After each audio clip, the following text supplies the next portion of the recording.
On today's show, is Melo going to end up on the Lakers? Did Gobert deserve to be ejected? And are the Rockets a lost cause? the Raptors, the Suns, Hassan Whiteside, who will take home worst of the week. And Bam Bam brings it on both ends in this week's Top 10 Plays. It's Friday, December 7th. The starter starts now.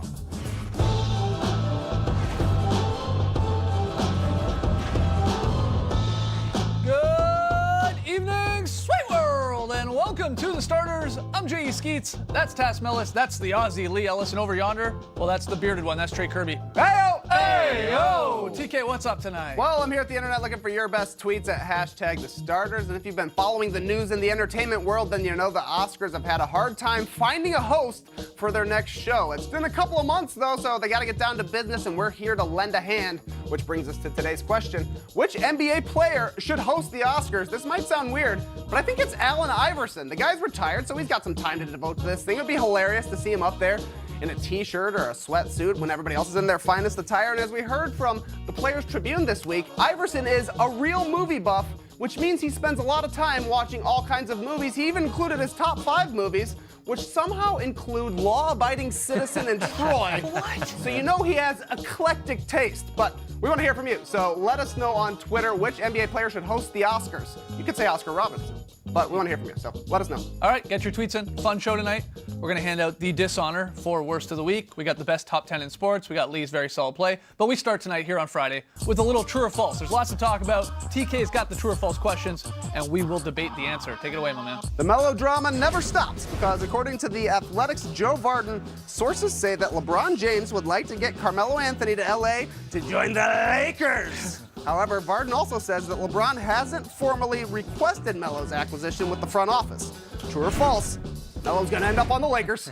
What do you think? I think it's true. You think this will happen? Yes, because I think at this point in LeBron's life, he likes to do a couple things. He likes to do good by his friends and his family. Sure. And he likes to demonstrate that he's got power in this league. Works on both fronts. Just get this guy on our team. Why the heck not? You want to show that you control this league. Get 2/4 of the banana boat there with you in LA. We can work on Wade. I think that's doable. Chris Paul's a little tougher. Right. And then you'll have 3/4. I think you can somehow wield in Chris Paul as well. That could happen one day. Let's stick with Melo. This is easy. Just get him there. Why the heck not? You got a bunch of one-year deals Because he on seems the to be a team. bad luck charm, honestly. I mean, whether or not it was his fault that the Rockets were 4-6 with him and they're 6-7 without him, so I don't really think it was Melo's fault all that much. But the last couple stops have not worked out well with Melo in the mix because Melo's a scorer. But if he's struggling to score, then he's given up way too much on the other end of the floor. That's the problem. Like, I guess you can look at, is he better than like a Michael Beasley? That is, deep on the Lakers bench, very deep on the Lakers bench. And if that's the case, if you think Melo's better, and I do, I really do. But is he fine with that type of role that Beasley's getting, which is not any role, really, garbage time minutes? That's the question, is will he accept that role? Right. And, so far, he's shown a reluctance to do that. He did come off the bench in Houston there, but I think Melo still feels he can contribute more than just mop up minutes. But I honestly think that's the best situation for the Lakers that they can offer him right now. He can go to another team and probably find 20, 25 minutes and get some shots up. But if he really wants to go to a team that may turn into a contender, his role is going to be very limited because in that short time in Houston, again, it wasn't all his fault, as you said, but it certainly, he didn't do a whole lot of good for that team either. Defensive, he was just awful.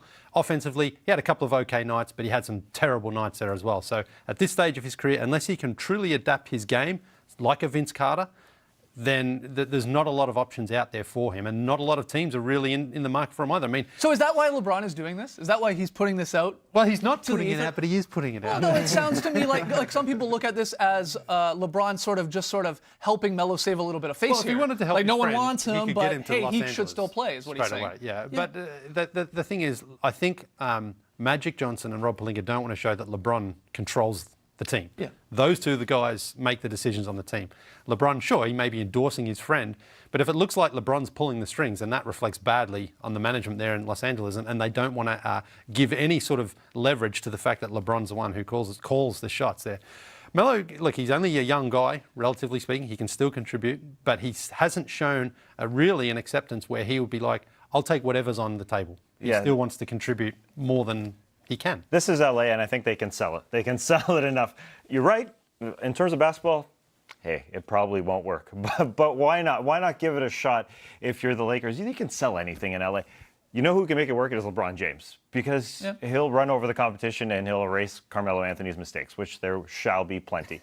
I agree, it probably shouldn't have happened, but at the same time, it's LeBron, and he'll get what he wants if he does want it, if he did put it out there, if he kind of put it out there, if his agent put it out there, who knows? Yeah, Melo can't be traded till December 15th. Anyway, if there is going to be a trade between the Rockets and the Lakers, Why would you give up an asset for the Right, Lakers? so you're saying just wait until he's potentially waived and then you get to pick him up. That's in yeah, play. But look, if you're the Lakers, I wouldn't do this right now. I think maybe down the line we do see Melo join LeBron in LA. Not right now. They're 15-9. I think they're exceeding some expectations. Melo's not getting younger, though. So, but you just don't want to, even if you brought Melo in and he didn't even play a minute, but then you go on a losing streak, that's going to reflect badly on the Lakers front office and unfortunately, again, Melo. Just having him there, people will go, well, you brought him in, now we lose games. Even if he doesn't even play a minute. But this is the year of experimentation in LA to me. You got so many guys on one-year deals. Rondo, Beasley, McGee, Stevenson, KCP. Why not give it a shot? Maybe. For a little fun. I know it's not a good shot, but it's a little fun. It's funny. All right, next one here. Just for the record, I endorse all you guys as friends as well. But thank you, Lee. Thanks. Rudy Gobert, though, had a short night last night as he was ejected just 3 minutes into the Jazz's eventual win over the Rockets. The ejection came just a day after Gobert was fined for criticizing officials earlier this week, and just a few seconds after he smacked a bunch of stuff off the scorer's table. True or false? Rudy Gobert deserved to be ejected. True. True. For the incident that he got ejected for, which was Smacking stuff and off the talking scorer's to the table. referee. Yes. And really yelling at the referee, Right. demonstratively. Okay, Giving it to them. okay, I'll agree with that. But to getting to that point when he got called for a foul on the opening tip was bogus. I can't remember ever seeing this. I really, truly can't. How is this a foul? That It's not a happens foul. every NBA jump ball to start a game. There's contact. Yep. There's guys jostling. And if anything, they go, all right, well, let's just jump it again. Okay, cut it out. You guys are grabbing onto each other. Let's do it again. But he only got that foul, I truly believe, because the officials were wanting to send a bit more of a message to him, who had just complained, got the $15,000 fine for complaining about that game against the Heat on the weekend. And we talked about it here on the show with Gobert saying, call it fair both ways. He called them out. Yeah. And it cost him some money in his wallet. But they continued, they were targeting him here. Yeah. And then the second one wasn't a great call either. It was hard and flopping and being smart about it probably, that maybe the refs were seeking out another call on Rudy. So he did his Harden thing. There's some contact, sure. And then that's why he's so upset. That one happens all the time. Yeah, but that first one's insane. The referee clearly came in with an agenda. No question for that first one. Watch out. Roz Gold on Woody is just trying to do her job. Yeah. I'm glad But she didn't get anything that out of is it. very unprofessional, I think, that first foul call, and it's petty. Because you don't call that unless you are looking to call it, and as soon as you see any contact, you call it. Yeah. And the NBA officials need to come out and actually say something about this, because this is going to cause even more tension between players and officials if the officials are coming in and making ridiculous calls like that. Look, overall, the refs do a fantastic job. And the flop one, okay, that happens, bad call, whatever. But this first one, was someone coming in saying, I'm giving this guy a foul to send him a message. And that's wrong. Yeah, I agree. And look, the referee was Courtney Kirkland. He, a year ago, remember, was the referee that got into it with Sean Stevenson. Right. Livingston, excuse me. And he was suspended by the league. Rightly For, so. Sort of going head-to-head with Livingston. Livingston got a game. And Kirkland was, told to take basically a week off without pay. I don't think that will happen in this case, but they should look into it. Of course they should. If he is really targeting Rudy Gobert here, should they not? Well, it's very different in terms of what physically happened, though. Yeah, right? yeah. How do you look into that? How do you determine? I get it. But do you think he targeted him? Yeah, I think the referees. And do you think that's fair? Made it no, it's well- not fair. It's not fair No. whatsoever. The fine was actually kind of light. I thought that he got $15,000 for that in the first place. But it's different than a headbutt, which I agreed with at the time. The suspension at the time sure made sense. Just to point out that talcum powder swipe. Hey, sorry, Trey, I'm taking the camera back for you for a second. The swipe with the talcum powder is so rare to see in the NBA. Somebody act out that way. Yeah. I think it's been sort of outlawed from the game. Just those acts of just. Aggression? Yes. Well, yeah, sure. Yes. If Or a the- guy or the throwing powder a or monitor out to just those type of acts. Yeah, no. Look, It's the a good weirdest thing part in the is- NBA that we do not see that type of thing whatsoever. Yeah. That was so jarring to me to see that on an NBA floor. It Especially just after he does not just happen. gave like a casual low high five to Derek Favors as he was checking out. Then he squatted and boom and knocked it all off. You're right. You don't see it often, and it was strange. I'm glad you pointed out, though, it wasn't just the hitting of the stuff onto the court or to the side of the court there. He was saying some things to the officials, and he was rightfully mad. Yeah. You pair those together, and then it's not really a shock that he Again, got so the referee baits him, calls a bad foul on him, calls a second foul on him. The player has something to say, and then he gets ejected. That's the referee creating a bad situation. I agree. All right, Trey, final one. You can take my camera, but never smack my powder, please. Even without Rudy Gobert, the Jazz handled the Rockets pretty easily last night. They won by 27 while resting their starters for the entirety of the fourth quarter. The loss was Houston's 13th on the season. That's just 4 fewer than they had all last year. As Eric Gordon said, this sucks. True or false, the Rockets are a lost cause.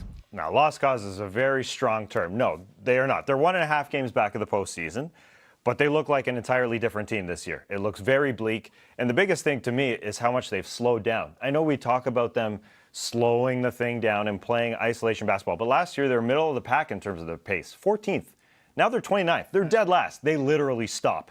The Grizzlies are the only team that's slower than them. They literally stop every single possession. So, I sound a little like Charles Barkley right now, but get the pace going. I think they're just not in a rhythm. They have nothing going offensively because they are on a dead stop every time they start their offense. Is a part of this possibly Chris Paul starting to show his age here a little bit? He has had a very, very bad year. And I thought maybe he had saved the Rockets season early. Remember that Nets game? Yeah. They apparently sort of had like a meeting together while the game was going on. And he had a big, big second half to get them that win, a much-needed win at the time. And I thought maybe that will get him going. But not really.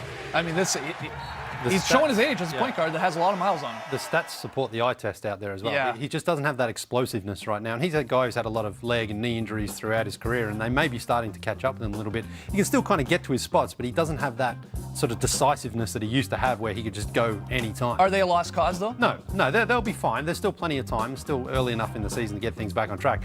But they need some help, and they need to... I was going to say, does a trade have to happen here? Does someone have to come in here to shake things up? Come save them, Brandon Knight. Brandon Knight's coming back. I know, no. And that's unlikely to happen. Okay. But, it would be nice. It'd be a nice NBA story. All right. When we come back, we're going to award the dishonor for worst of the week.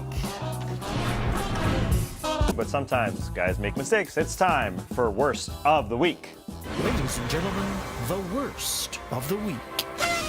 Second runner-up, Hassan Whiteside. It started off well Tuesday versus the Magic. He hit his first 6 shots, but unfortunately in the fourth quarter, Hassan Whiteside sat. It's becoming pretty commonplace for him not to play in the fourth quarter, 5 of the last 6 games, and he didn't stick around to see the end of it. 40 seconds left. He had enough. I'm done. Just walked off, and the excuse he gave afterward was he wanted to go to the bathroom because he had stomach troubles. That's perfectly I understandable. was going to say, the only thing worse than a worst of the week nominee is pooping your pants.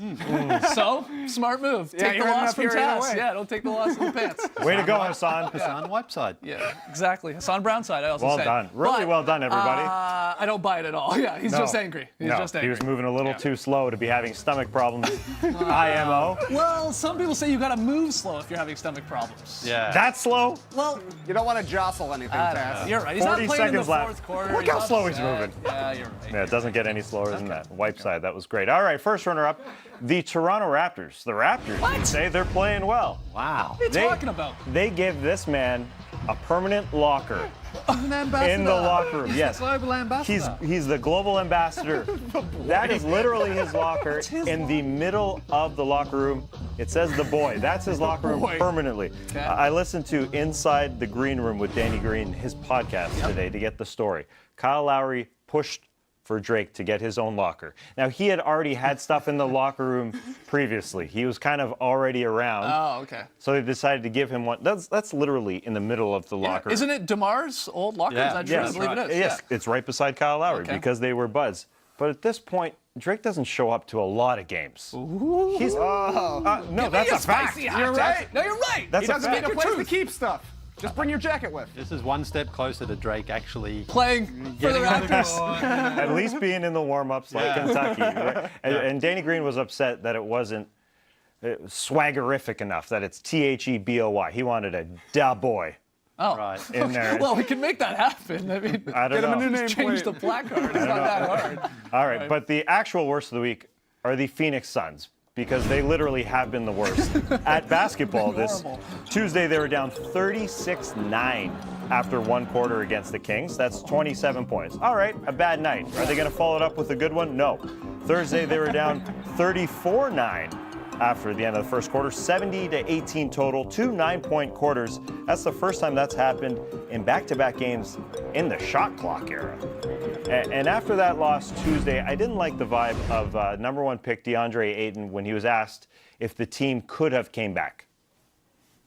You're down by that much, especially that early. There's no way getting back into the game. This is the NBA. You can come back, number 1. Number 2, you got to keep it positive. You got to spin it. Keep it You positive. could say, we can do this. And unfortunately, the DeAndre Ayton has taken a backseat on his own team as the number 1 pick. He went to the bench on Thursday, and a lot of it is because of his defense. So a very bad start for a team that we expected to be very bad. Yeah. It's It's even Not worse. this Not bad. this bad. not this bad. It's hard to be disappointed in a team you expected to be 15th in the West, but somehow we are. There you go. All right. When we come back, we're going to count down the top 10 plays from the past 7 days in the NBA. Don't go anywhere.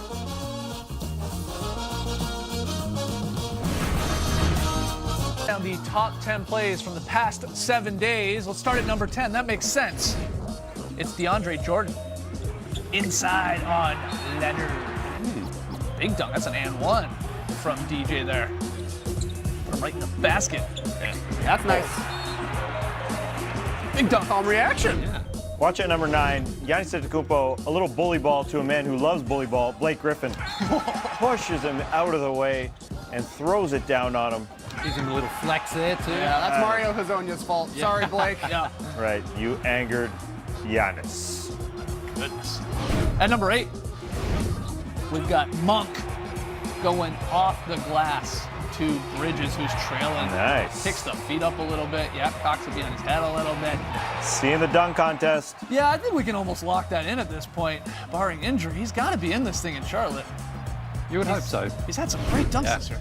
Watch this 6'10" man, Anthony Davis, the crossover. Oh. And then the dunk. And then the throwdown. Losing Frank Kaminsky. See ya, Frank. It's our 3rd and 1 here already in the top 10 plays. I see a theme. At number 6, we got a bunch of incredible fast break dimes. Marcus Smart on his back throws it ahead, and the Celtics finish it off in style.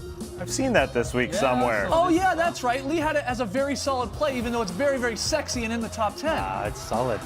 Dunk, Lee. Yeah, dunks are allowed at times. Okay, we're still going with the fast break bounce plays pass. here. Markieff Morris over his head to Bradley Beal. Nice bounce pass. Whoa, just gets it home. Yeah, one more. We're not done. Throw ahead to Lonzo. Whoop! Mid-air. Dimes it up for McGee. Oh, showtime here from the Lakers. Some great passes this week. At number 5, Andrew Wiggins. He's come alive. The throwdown. Yep, I'm still on Wiggins Island, guys. There's not many people. How's the weather? It's cloudy, okay actually. lately. Yeah, the sun came out the other day. It was really nice. And number 4, a little defense from the Wolves. Sir Robert Covington, yes. Give me that.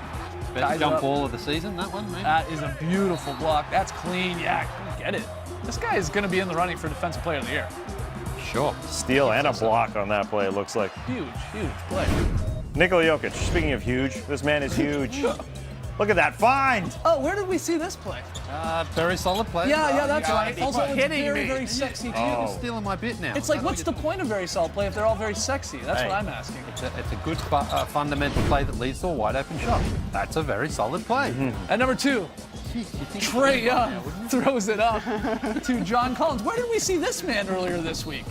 Yes, on the show, on this desk. John Collins, a great Got guess. the good starters bump. He had a great week. It's a nice pass from Trae, nice finish from John. At number 1, it's Bam Adebayo. Oh my goodness. The two-handed block. Oh, we're not done here. We're going the other way. Kelly for 3. What a play. Where's Nope. Bam Bam? Woo! Wow. That's a double ender, Lee. Very solid. Did he get the 2 block? No, I think it's just the one hand, but then he cleans it up. Nice finish. Bam Bam. In at number 1 on the top 10 plays of the week. Best top 10 in sports, some say. At least a lot of very solid plays.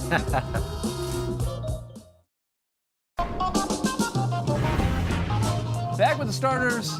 High Tops, plays of the month. Saturday at noon here on NBA TV. All right, we had a Woj bomb just before coming on the air. We got ourselves a reported trade.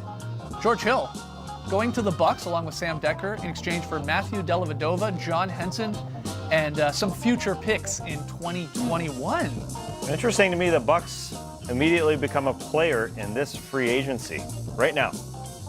Because they're going to be opening up some room. They dumped some bucks right there. Yeah. You know, with Matthew Dellavedova and John Henson long-term deals, you can get somebody play along with Giannis. They have their own free agents to sign, but they're also got some freed up cap room. All right, excellent stuff. Okay, we asked you, which NBA player should host the Oscars? You hit us up on Twitter, #thestarters. Trey got some answers. Yeah, some good answers. Somebody says Marcus Smart because he loves acting. Got him. Shane says, how's about Little Penny? Yeah. Chris Rock hosted a few years ago, but I would accept Little Penny. My favorite answer, though, is from Jared, who says it's got to be Wally Zerbiak. Dude looks great in a tux, killer smile, and he's been a great supporting actor to many superstars. Sure, why not Wally Zerbiak? All right. Hosting the Oscars. Let's start the hashtag, Wally Zerbiak for Oscars host. Okay, tonight's pick and play, Lakers Spurs. This one on League Pass. Trey and Lee got the Lakers on the road, and Tass and I taking the Spurs, who are struggling.